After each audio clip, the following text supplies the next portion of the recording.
Hello everyone, welcome to our video tutorial about formatting cells. So in this tutorial you are going to learn the different ways how you can apply these formatting features in your worksheet. Just like in Microsoft Word, we can use Excel to apply different formatting styles on the cells or on the contents that we have in our worksheet. Formatting means changing the appearance of your content. Now for this case, we would like to change the column headings to bold. So we click, hold, and then we move up to the last column heading we have. From there, we shall move to our font group. Under the Home tab, we click on the bold feature.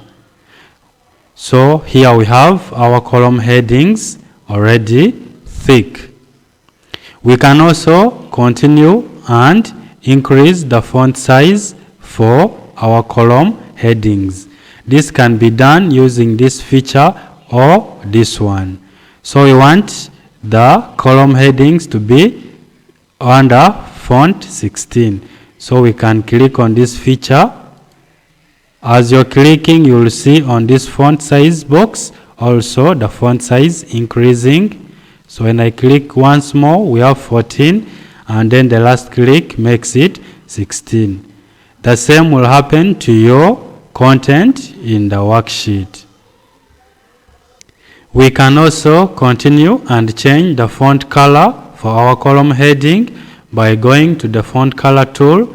Besides it, we have the more arrow option. So when we click on it, we have different colors. We want our column heading to be red, so we select red. So when you select it, even the color has changed.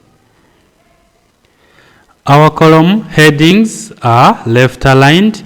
We can decide now to change or to format it and say we want all the column headings to be centered. So we shall just go and click on the center alignment, and you can see the column headings aligned to the center.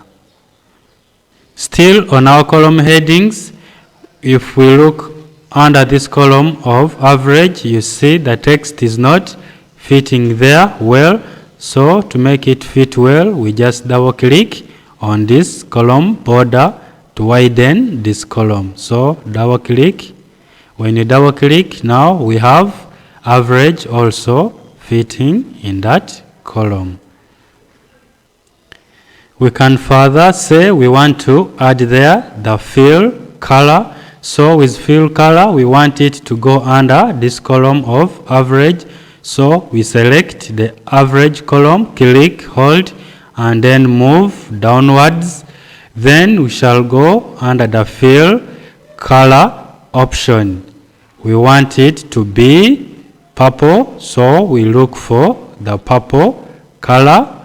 So when you find it, it is here, we click on the purple color. So the fill color is purple, and also you can now see the cells in our worksheet are changing. We can also decide to give the heading a different fill color. I think now we know what to do. Select, then go to the fill color option, and we can say we want it green, so you give it green. Now let's change the direction of our column headings. So to do this, we have to make sure the headings are selected. Then we shall go to the orientation option. We click on that option. Then we can make it angle counterclockwise. There are so many other options which you can also apply on your headings. So let's click on the first option. So when you click on it, we see the text direction changing for our column headings.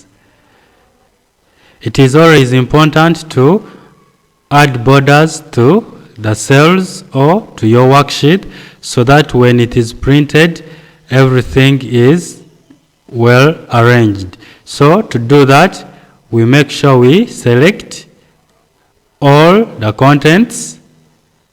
After selecting, we shall go under the home tab, but we go to the border option here. We click. Right now it is showing us there is no border.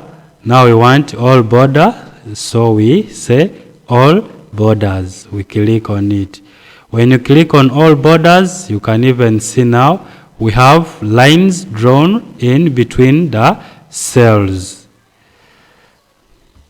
Now we can see what formatting does to our contents in the worksheet.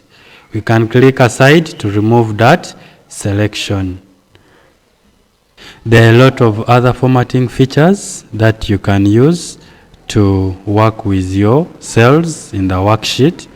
So I encourage you to try as many options as you may want so that you can perfect with these formatting features.